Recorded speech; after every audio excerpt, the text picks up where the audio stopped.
Ready. Hi viewers, welcome to Maha news. So present మనతో పాటు Bigg Boss season 9 Telugu contestant weekend సెకండ్లో eliminate అయ్యి మర్యాద మనీష్ గారు మనతో పాటు ఉన్నారు. ఆయన అడిగి తెలుసుకుందాం అసలు ఎలా ఎంజాయ్ చేశారు ఏంటనేది. Hi sir. హలో అండి, ఎలా ఉన్నారు? బాగున్నానండి, thank you. First of all మీరు అసలు ఎలిమినేట్ అవుతానని ఎక్స్పెక్ట్ చేశారు? నేను ఎక్స్పెక్ట్ చేయలేదండి. ఉంటాను అనుకున్నాను, అట్లీస్ట్ 4 వీక్స్ మినిమం ఉంటాను అనుకున్నాను. బట్ అన్ఫార్చునేట్లీ జనాల వర్డిక్ని మనం యాక్సెప్ట్ చేయాల్సిందే.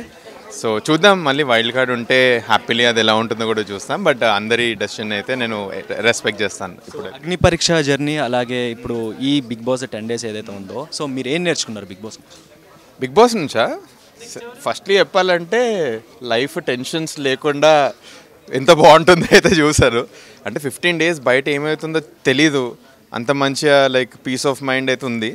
బట్ మన గురించి మనం కొంచెం తెలిసిపోద్దండి, లైక్ మన యాక్చువల్లీ ట్రూ ఇమోషన్స్ ఏందని తెలుస్తుంది. ఫర్ ఎగ్జాంపుల్ రాత్రి కాగానే పేరెంట్స్ ఎంత ఇంపార్టెంటో ఇట్లా చాలా తెలిసిపోతుంది. ఎవరెవరు అయితే గుర్తొస్తుంటారో రాత్రి, they are the only people who matter to us అని చాలా గుర్తొస్తుంటుంది. అండ్ ఏదైనా లైఫ్లో relationships and bonds are most important అని. ఇప్పుడు మీరు టాస్క్లు అన్నీ చూస్తారు, మేము కొట్లాడుకుంటాం, రాత్రి అయితే అందరం కలిసి చిల్ అయిపోతాం, అంతే. గేమే అది, మీకు అవన్నీ కనిపించవు. 24/7 ఇవన్నీ నడుస్తుంటాయి. ఏ పంచాయతీ అయినా కూడా రాత్రి వచ్చి తినేటప్పుడు ఏమీ లేకుండా ఏమన్నా అయిపోయినాయి, బయట అంతరం కలుసుకుందాం, ఇదే మాట్లాడుతుంటాం. That is the beauty of the game. అదే నేను బాగా రియలైజ్ అయ్యానండి. సో మీరు బిగ్ బాస్ నుంచి ఎలిమినేట్ అయ్యారు కాబట్టి, సో ఎవరిని బాగా మిస్ అవుతున్నారు బిగ్ బాస్ హౌస్లో? సంజన గారు అండి.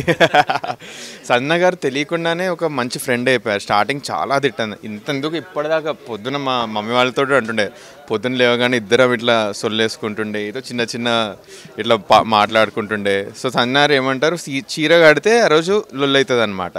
సో అడుగుతుండే, ఈరోజు చీర కడుతున్నావా లేకపోతే చుడిదార్ వేస్తున్నావా అని నేను అడుగుతుండే తను.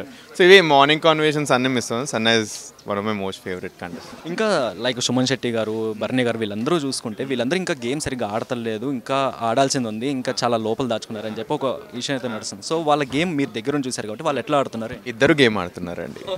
మీకు అనిపించట్లేదు అంతే, అది ఇద్దరు గేమ్ ఆడుతున్నారు, మంచి గేమ్ ఆడుతున్నారు. దానికోసమే నేను బర్నీ గారు నెంబర్ 1లో పెట్టాను, ఎందుకంటే నేను గేమ్ అబ్జర్వ్ చేస్తున్నాను కాబట్టి ఇద్దరిది. సుమన్ గారు గేమ్ ఆడుతున్నారు కానీ ఆ గేమ్ ఇంపాక్ట్ అంతగా కనిపించట్లేదు. అంటే అతని వల్ల గేమ్ చేంజ్ అవ్వట్లేదు. మీకు తెలియకుండానే బర్నీ గారి వల్ల గేమ్ చేంజ్ అయింది, అది మీకు తెలియదు, మా అందరికీ తెలుసు. ఇప్పుడు అందరు వెళ్ళి ఒకరిని నామినేట్ చేశారంటే ఏదో టైంపాస్కి ఎవరు నామినేట్ చేయరు కదా. సో ఆయన గేమ్ చాలా బాగా ఆడుతున్నారు ఇన్ఫ్యాక్ట్.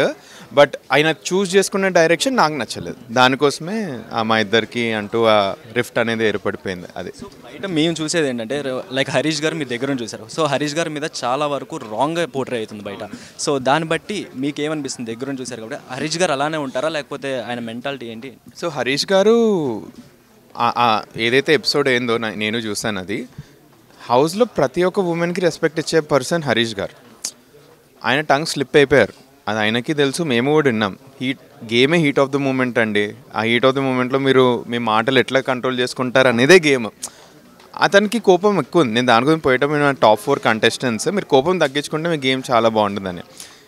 అంతే, ఆయన కోపదారి మనిషి, బట్ చాలా హెల్ప్ చేస్తారు ఆయన. మా ఇద్దరే లైక్ ఇప్పుడు కామనర్స్లో ఆయన నాకు one of the best friends. చాలా బాగా మాట్లాడతారు, ఏ ప్రాబ్లం ఉన్నా బాగా బ్రేక్ డౌన్ చేస్తారు ఆయన. సో బయట ఎలా పుట్టర్ అవుతుందో తెలియదు కానీ ఈజ్ అ నైస్ జెంటిల్మెన్. అందరికీ రెస్పెక్ట్ ఇస్తారు, మాటలు స్లిప్ అవుతారండి. మనము అందరూ ప్రతి ఒక్కరు ఎప్పుడో ఒక టైంలో మాటలు స్లిప్ అవుతాము.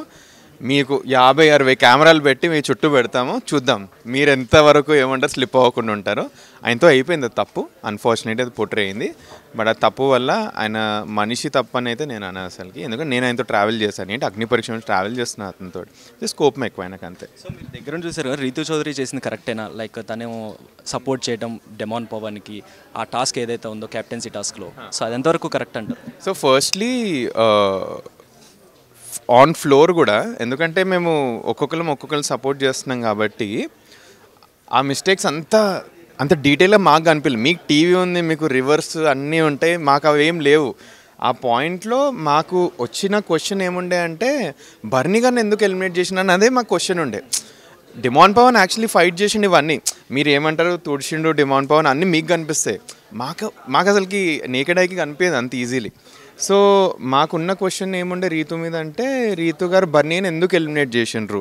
తను ఇంతకుముందు స్లిప్ అయిన టంగ్ వల్ల, అంటే ఒక సిచ్యువేషన్ అవుద్ది మాకు, దానివల్ల తను దాన్ని కవరప్ చేసుకోనికి ఇది చేసిందా ఫేర్గా ఉండని కానీ మేము అనుకున్నాము.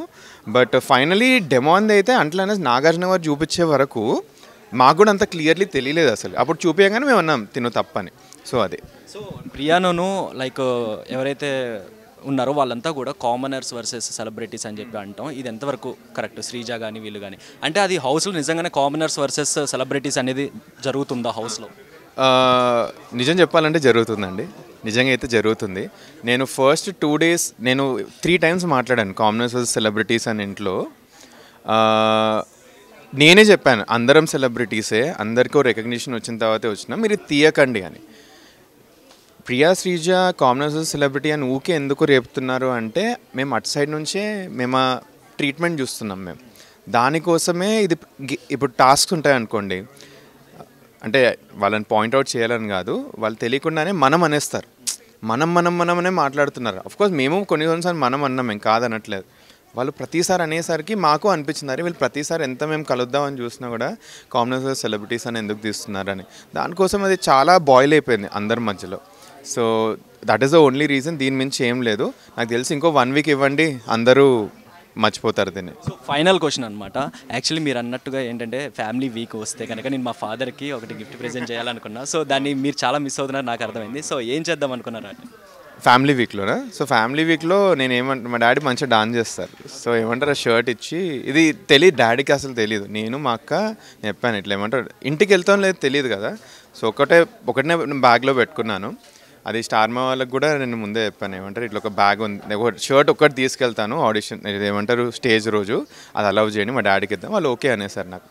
సో దానికోసమని అది లోపలికి వెళ్ళగానే ఫ్యామిలీ వీక్ రోజు ఇచ్చి ఇద్దరం డాన్స్ చేద్దామని ఇట్లుండే నాకు. బట్ అన్ఫార్చునేట్లీ అది అవ్వలేదు. సో ఇది ఆ షర్ట్ ఇంకా చూపించలేదు మా డాడీకి. మా డాడీ బర్త్డే వస్తుంది Jan 1st, అప్పుడు ఇస్తాను నేను అది. Congratulations, all the best. Thanks a lot అండి, హ్యావ్ అ గుడ్ డే.